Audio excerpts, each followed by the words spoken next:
చూడండి, నేను కొత్త ఫ్యాన్ తెచ్చుకున్నాను. ఓకే, కొత్తగా చిన్న సంసారము గ్యాస్, ఓకే, చిన్న బోకులు, ఇవన్నీ అక్కడ వాళ్ళు నేను పనిచేసే వాళ్ళు ఇచ్చారు. ఓకే, అని నేనేం కొనుక్కోలేదు, అని బస్ సరుకులు మాత్రమే కొనుక్కున్నాను. కానీ గ్యాస్ కూడా వాళ్ళే ఇచ్చారు, సిలిండర్ అది. ఇక్కడ మళ్ళీ పెట్టుకున్నాను, ఇక్కడ ఇది కూడా పెట్టుకున్నాను ఉందన్నమాట.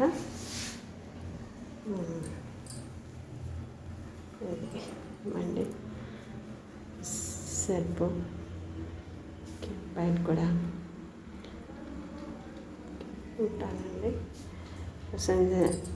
ఇష్టమైతే మీరు షేర్ చేయండి, సబ్స్క్రైబ్ చేసుకోండి, లైక్ చేయండి. ఓకే, ఉంటానండి, బాయ్.